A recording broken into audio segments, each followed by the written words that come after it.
9월 7일 화요일 NH투자증권의 모닝 미팅을 시작하겠습니다. 전일 뉴욕 증시는 9월 첫 번째 월요일 노동절 휴일로 열리지 않았습니다. 유럽 증시는 상승을 했고요.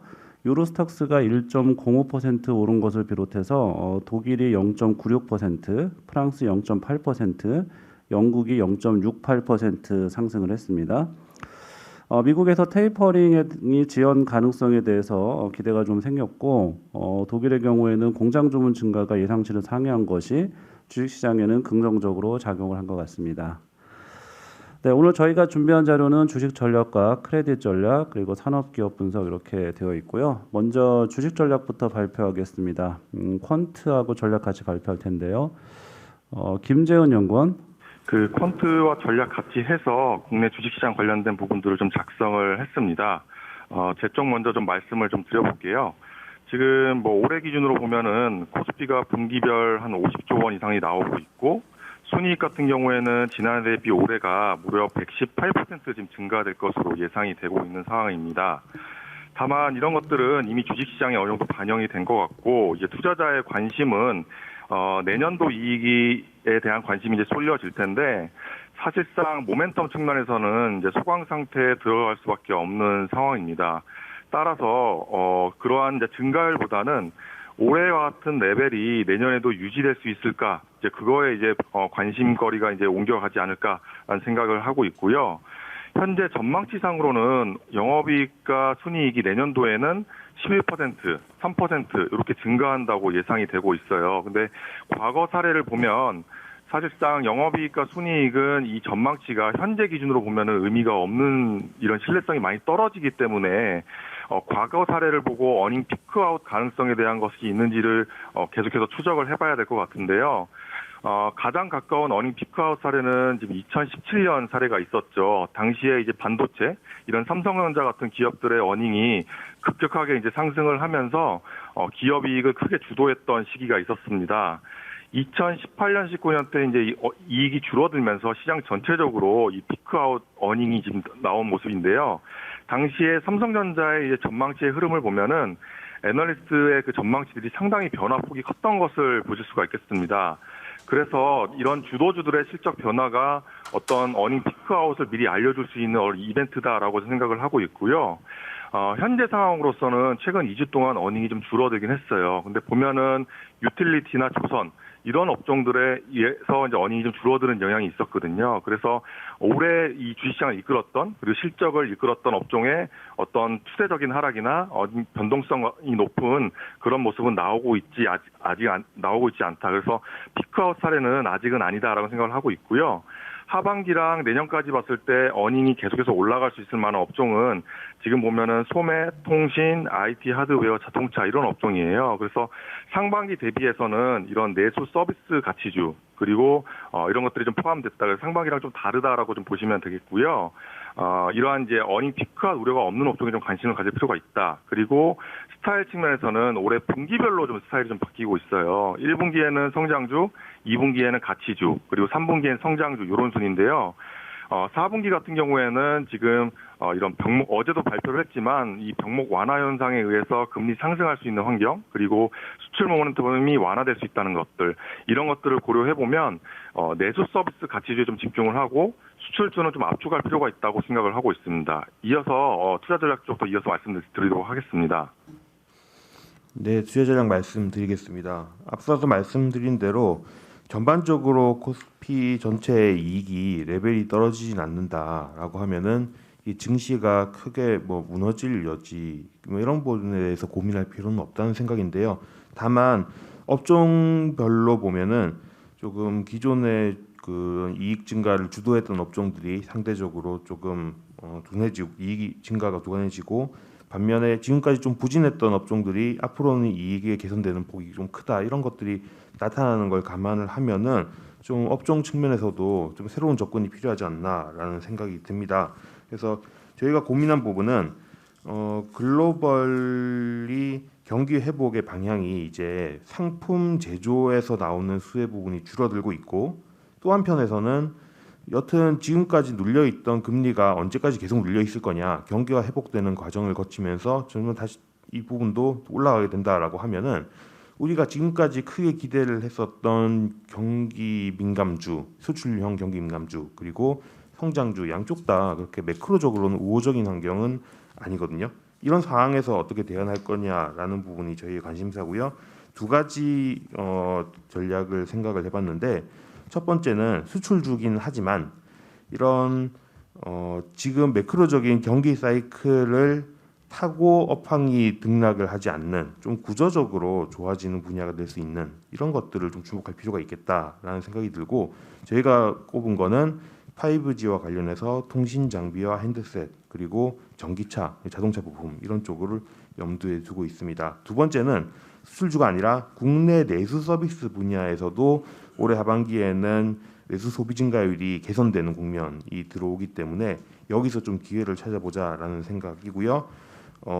일단 백신 접종률이 한 10월 정도면은 한국의 백신 접종률이 2차 접종률 70%까지 올라갈 걸로 예상이 되기 때문에 관련해서 내수 리오프닝 관련 종목들, 유통, 내국인 카지노, 의류, 엔터, 레저 이런 업종들에 대해서 좋게 보고 있고 마찬가지로 앞서 말씀드렸던 5G랑 관련해서 국내에서는 통신주가 이제는 5G 그 보급률 상승에 수혜를 입을 때가 됐다 이렇게 생각을 하고 있습니다. 이상입니다. 저희가 뭐 이렇게 이 관심 업종으로 뭐 몇 업종을 말씀을 드렸는데 사실 뭐 이 업종들이 지금 뭐 비싸 있다면은 뭐 이런 식으로 흐름이 잘 안 나타날 수 있다는 생각이 많이 들거든요. 이제 저희 관심 업종으로 제시하는 업종의 그 뭐 밸류에이션 상황은 어떤지 뭐 그런 부분은 어떻게 좀 말씀을 할 수 있을까요? 일단 뭐 리오프닝 관련 업종들 같은 경우에는 사실 이익 레벨 자체가 아직 끌어올려지지 않고 있잖아요. 그래서 멀티플로 을 기준으로 얘기하는 게 좀 쉽지 않은 상황이긴 한데 그 업황의 그러니까 전체적인 가격 레벨로 보면은 코로나 이전 수준보다 아직까지 회복이 못된 부분들이 분명히 있고요. 이익이 좀 코로나 이전까지 정상화된다라는 가정 하에서 보면은 그 비싸진 않다라고 생각을 할 수 있겠습니다. 조금 더 구체적으로 각 업종들이 멀티플이 뭐 과거 역사적인 대비 어느 정도냐 위치에 있냐라는 거는 나중에 그 데이터로 쭉 공유를 한번 드리겠습니다. 네, 이어서 크레딧 전략 발표하겠습니다. 크레딧 자료 두 개 글로벌하고 국내에 있는데 최성종 연구원 말씀해 주세요. 네, 저희가 이번 주부터 글로벌 크레딧 위클리를 국내 글로벌로 따로 발간을 하고 있는데요. 먼저 국내부터 말씀드리겠습니다. 국내 같은 경우에는 지난주 신용 스프레드가 공사채, 은행채 같은 상위 등급이 소폭 축소되었습니다. 추가적으로 향후에 뭐 발행 확대 부담 그리고 바이러스 확산에 따른 우려를 좀 감안을 하게 된다면 신용 스프레드는 당분간 확대될 가능성이 높다라고 보고 있고요. 이슈로 하나 말씀드릴 부분이 기획재정부가 2021년부터 2025년까지의 공공기관 중장기 재무 관리 계획을 발표를 했는데요. 2025년 말 기준 자산 및 부채 규모가 작년 말 대비해서 25% 내외 증가하는 것으로 나타났습니다. 주로 주택 공급과 기반 시설 확충에 투자가 확대되는 걸로 나타났고요. 이러한 점들을 좀 감안하게 된다면 향후 인천국제공항공사, LH, 도로공사, 한전을 중심으로 해서 공사채 발행이 좀 많이 나타날 것으로 판단되고 이는 발행 확대 부담으로 작용할 것으로 판단됩니다. 이어서 글로벌 말씀드리면요. 글로벌 같은 경우에는 지난주 신용 스프레드가 전반적으로 축소됐는데요. 특히 미국 하이힐드 채권의 스프레드 축소폭이 컸었습니다. 스프레드 같은 경우에는 유가가 $70 내외로 올라온 부분 그리고 발행이 감소하면서 수급적으로 완화된 부분들이 크게 작용을 했는데요. 저희는 추가적으로 하이힐드 채권의 강세를 예상한다기보다는 제한적일 것이다라고 보고 있는데요. 추가적으로 유가가 하향 안정화될 것으로 보고 있고요.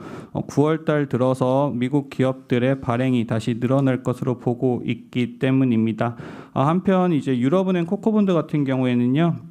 연말로 가면 갈수록 금리 상승에 따른 펀더멘털 개선 기대 그리고 상대적인 밸류에이션 매력의 강세를 보였으며 추가적으로 스프레드 축소세를 전망합니다. 이상입니다. 네, 이어서 산업규형 리포트 발표하겠습니다. 먼저 철강 금속 산업 말씀드립니다. 최근에 철광석 가격이 좀 많이 낮아졌다라는 말씀을 드리고 있는데요. 어제 철광석 가격이 또 8% 급락을 해서 $130까지 떨어졌습니다. 저희 리포트에는 9월 3일자 기준으로 $142라고 적혀 있는데 $130로 낮아졌고요. 그렇게 보면 한 달 동안에 약 30% 그리고 지난 5월 12일 고점 대비로는 약 44% 하락한 상황입니다. 철광석 가격이 이렇게 많이 급락하고 변동성이 커진 거는 일단 중국이 철강 감산을 하면서 철광석 수요가 줄어들 거라는 이런 기대가 작용을 하고 있고 또 전반적으로 중국의 경기 둔화 우려도 좀 일부 작용을 하고 있다라고 보고 있습니다. 철광석 가격이 하락하면서 철광업체들의 수익성 지표인 스프레드는 좋아지고 있습니다. 지금 지난 한 달간 비교해 보면 열연 같은 경우 중국 내수 철강업체들 기준으로 보면 $64에서 $138로 한 달 동안 확대가 됐고요. 그다음에 철근도 한 $19에서 $87로 확대가 됐으니까 수익성 지표는 상당히 좋아졌습니다. 관련해서 중국 기업들의 주가 강세도 눈에 띄었는데요. 보산철강이 한 달 동안 주가가 40%가 올랐고 하북강철이나 안산철강 같은 기업들도 주가가 25에서 28% 정도 올랐습니다. 특히나 중국 기업들의 주가 강세는 우리랑 좀 차별적인 모습인데요. 상반기에 호실적을 발표를 했고 스프레드 개선에 따른 이익 증가 기대가 있고요. 감산에 대한 기대 그리고 철강 수급 기대 그다음에 중국 정부의 경기 부양책도 어느 정도 기대하는 것 같습니다. 거기에 중국에서 진행되고 있는 대형 M&A도 상위권 업체들한테는 긍정적이라고 평가되는 것 같습니다. 그렇지만 저희는 이제 스프레드 확대가 기업들 주가에는 상당히 긍정적인 요인은 맞는데 장기적으로는 제품 가격 상승이 더 중요하다라는 시각을 가지고 있고요. 철강 제품 가격은 수요 상황도 중요하지만 전반적인 원자재 가격의 상승 및 중국 쪽의 경기 영향을 많이 받고 있다는 점을 좀 주목을 해봐야 됩니다. 저희 리포트 2페이지의 그림 5번을 봐주시면 좋은데요. 유가라든가 구리, 철광석, 철강 가격들이 지난 2분기가 전년 대비해서 상승률이 가장 높았고 상승률이 계속 떨어집니다. 이렇게 보면 저희가 CPI보다는 PPI 쪽에서 영향을 많이 받는데 PPI가 계속 높은 수준에 있었다고 하더라도 그 높이가 낮아지면 철강업체들의 주가는 좀 오르기 어려운 상황들이 과거에 많이 관찰이 됐었습니다. 이런 부분을 좀 봐야 될 것 같고요. 단기적으로는 중국의 철강 감산이나 경기 부양책 그리고 9월, 10월까지 이어지는 계절적인 수요기 이런 것들이 있어서 철강 가격을 지지할 걸로 예상을 합니다. 그렇지만 여전히 철광석 가격이 너무 낮아졌고 중국 경기 모멘텀에 대한 우려도 있고요. 그리고 연말로 가면서 저희들은 이런 것들이 철강 가격의 하방 압력으로 작용할 거다 이렇게 예상을 하고 있습니다. 네, 다음 리포트는 건설 건자재 리포트입니다. 이민재 연구원. 예, 서울시 공급 현황과 그다음에 우선 서울시장의 최근에 부동산 관련된 발언 좀 정리해봤습니다. 일단은 21년 8월 누적으로 아파트 분양은 6,000세대에 불과합니다. 20년 동안 누적 분양 8월까지의 누적 분양분이 평균 한 2.2만 세대였던 걸 감안했을 때는 역대 최저 수준이라고 보고 있습니다. 특히 이제 원조합원을 제외한 일반 분양 세대 수는 1,800세대밖에 안 돼서 서울 내에서의 공급 부족 현상이 계속 심화되고 있음을 좀 알 수가 있고요. 그런 이유들 때문에 이제 8월 말 서울 주택 가격은 12월 작년 말 대비했을 때 4% 정도 상승하고 있습니다. 서울은 특징적으로 재건축 재개발 형태의 공급 비중이 높고요. 20년 동안 평균은 68% 정도 됐습니다. 상대적으로 공급이 좀 적었던 2006년부터 2013년은 58%, 공급이 많던 시점은 78% 정도를 기록했습니다. 이제 하반기 2018년 하반기부터 서울의 주택 인허가 실적이 한 7만 세대 이후로 줄어든 것들에 대해서 이제 저희 서울의 아파트 공급 부족은 당분간 좀 계속 될 거라고 보고 있습니다. 인허가 실적도 줄어들었고 그 다음에 재건축 초과이익 환수제라든가 분양가 상한제로 인해서 주요 재건축 단지들의 사업이 느려진 것들이 그런 원인들이라고 보고 있고요. 이제 8월 20일에 이제 우선 서울시장이 이제 공식 블로그를 통해서 이제 주택은 수요가 있는 곳에 제대로 공급해야 된다라고 언급을 했습니다. 그러면서 서울시 중심의 공공기획을 이제 도입할 걸로 얘기를 하고 있고요. 재개발 같은 경우에는 6대 규제 완화 통해서 13만 호 공급하고 재건축 같은 경우에는 속도감 있는 진행을 요구를 하고 있습니다. 그리고 추가적으로 국토부의 재건축 안전진단 규제 완화 관련된 요구도 이제 하고 있는 상황이라 아무래도 이제 서울시 중심으로의 어떤 재건축 재개발의 규제 완화, 그다음에 이제 국토부에서 어느 정도 이제 승인이 난다면 이제 서울시에서의 공급 확대는 뭐 중장기적으로 가능하겠으나 지금 현재로서는 약간의 대립이 있다라는 것 생각했을 때 서울에서의 이런 재건축 재개발 중심의 어떤 공급 부족은 좀 당분간은 계속될 거라고 좀 보고 있습니다. 이상입니다. 네, 최근에 한은이 기준금리도 인상을 했고 이후로도 뭐 우리나라뿐만 아니라 전반적으로 금리 상승을 예상을 하는데 국내 건설기업, 건설업체들한테 미치는 영향은 좀 어떨지 말씀 부탁드립니다. 일단 금리 인상 자체가 뭐 큰 폭으로 진행되진 않았다라고 보고 있습니다. 왜냐하면 이제 가격 상승분이랑 감안했을 때는 뭐 그 임팩트가 크지는 않을 거로 좀 보고 있고요. 가격이 지금 같이 유지 혹은 뭐 소폭 우상향하는 그림으로 계속 간다면 여전히 분양가 대비했을 때 분양가의 가격의 메리트가 있기 때문에 분양 시장이 크게 훼손될 가능성은 낮다라고 보고 있고요. 건설사들 분양만 하면은 실적에는 미치는 영향은 없다라고 보고 있습니다. 그래서 뭐 금리 인상된 부분이 뭐 당장 건설사들의 실적에 영향을 줄 가능성은 낮다라고 보고 있습니다. 이어서 휴대폰 IT 부품 산업입니다. 이규화 연구원. 네, 아이폰 13 시리즈가 다음 주에 공개될 것으로 예상하고 있습니다. 미국 시간으로는 9월 14일, 한국으로는 15일 정도 예상하고 있고요.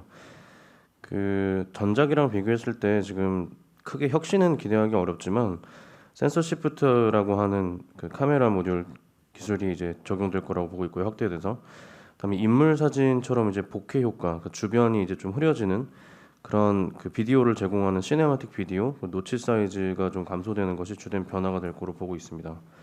시장에서는 변화가 이제 없기 때문에 작년에 이제 잘 팔리기도 했고 해서 올해 아이폰 13에 대한 기대감이 거의 없는 상황인데요.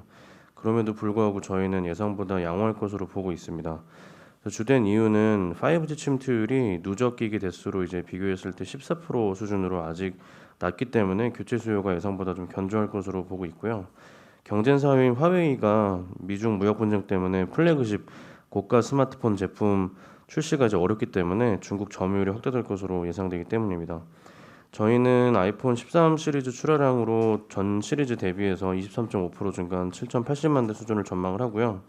물론 이 가정이 이제 뭐 많아 보이시겠지만 전년에 늦게 이제 아이폰 12가 출시됐기 때문에 그냥 일정만 좀 빨리 출시되는 점만 고려했다고 보시면 될 것 같습니다.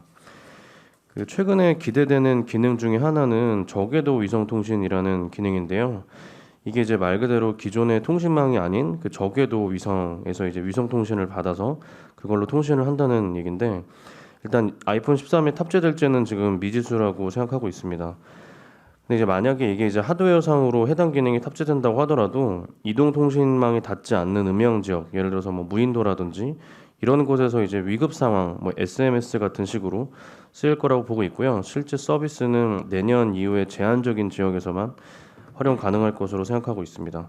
국내 관련 업체로는 뭐 LG노텍, BH, ITM 반도체, 더구전자 등이 이제 대표적인 업체고요. 특히 이제 LG노텍 같은 경우에 경쟁사인 샤프가 센서 시프트 수율 부진, 그리고 베트남 공장에서 코로나19 영향 때문에 생산 차질이 계속 발생하고 있기 때문에 가장 큰 수혜가 있을 거로 기대를 하고 있습니다. 이상입니다. 예, 아이폰 12 대비해서 판매가가 좀 낮아질 수 있다는 얘기도 있는 것 같은데요. 그런 부분 어떻게 보세요? 판매가가 만약에 이제 낮아지면은 당연히 판매량이 늘어날 수 있는 부분이고요. 물론 뭐 이제 그거에 대해서 일각에서는 뭐 부품사한테 그 원가 부담이 이제 전해질 거다라고 이제 우려하는 분들도 계십니다. 근데 저희가 봤을 때는 여태까지 이제 스마트폰이 팔리는 걸 봤을 때 뭐 그 폴더블 스마트폰도 최근에 그랬지만 가격이 떨어져서 판매가 올라가면은 기본적으로 부품사들한테는 긍정적인 뉴스라고 판단을 하고 있습니다. 근데 저희는 오히려 이제 좀 지켜봐야 되겠지만 최근에 그 반도체 가격이 오르는 부분이 아이폰에 적용될 가능성이 있어서 오히려 가격이 조금 오를 수도 있다고 생각하고 있습니다. 네, 이상으로 모닝 미팅 마칩니다.